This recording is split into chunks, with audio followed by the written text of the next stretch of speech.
Hey there, Chris Bassett here, and I'll be fixing a leaky sunroof on a 2009 Pontiac G6. Let's get into it. So no, before you say, bullshit, that's just duct tape on the sunroof. Duct tape is a quick fix. It's been raining here, so a little bit of duct tape in the cracks and crevices will prevent minor leaks, but over time that's not going to fix it. Your sunroof has drain tubes, which exit both the front and rear. So there's 4 holes in the top of the sunroof, and they each have a tube. There you can see right there, I'm looking down through the windshield, it's that green tube.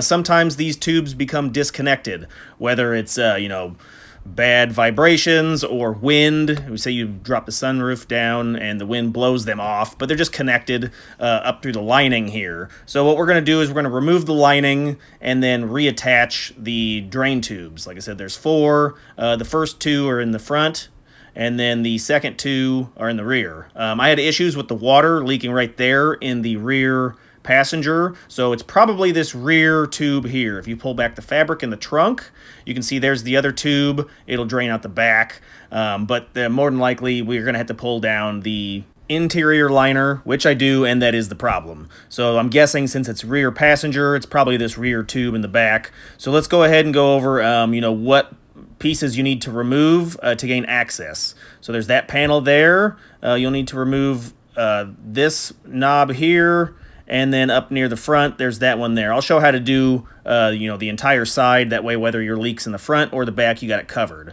So this first bolt is just right under here. So grab a screwdriver. I'm using a flat edge. And then I used a 7mm socket.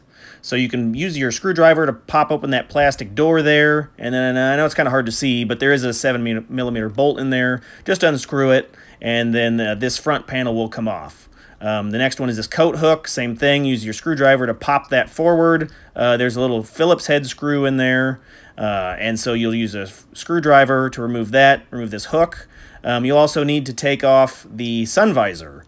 So this clip just has a snap. Just put the screwdriver in there, pop this off, and then there's 2 Phillips screws right there on each side, so we'll remove that.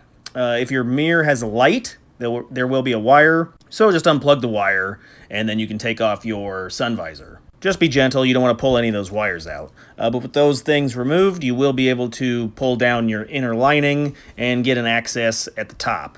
So I come outside the vehicle, and then I'm looking up inwards. You can see where it connects right there. So you can see this front side is connected, the green hose to the green nipple. If you wanted to, say it was disconnected, you may want to put a little super glue on there and then insert the tube. Tube sticks about a 1/2 inch to an inch in there. So now we're on the center column. Use a very small screwdriver to pop open that door, and then it is another Phillips screw. Also, something to keep in mind is, as you're pulling the lining down, make sure you take note of the orientation of the lining versus the plastic versus the rubber. When you go to reassemble this, the lining should be inside the rubber and then inside the plastic. So just be mindful of that.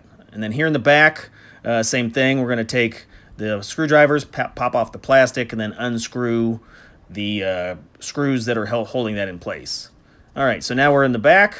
We're going to go ahead and pull this lining down, and you can see there's a lot of water damage, and the tube is disconnected. So that was my issue. It just popped out. So like I said, you can take some adhesive and then shove it back in there, or do this if it pops off again. But you'll need to force that in there. So the problem is the tube isn't that long, and so you may have to really pull on it, but you want to make sure it's fully inserted, and then that should fix that leak. Hey, check out some other videos over here. I've got Amazon links for the tools I used in the description. If you want to help support it at no extra cost, use those links. I'd really appreciate it. Any other questions or comments, put those below. Thanks.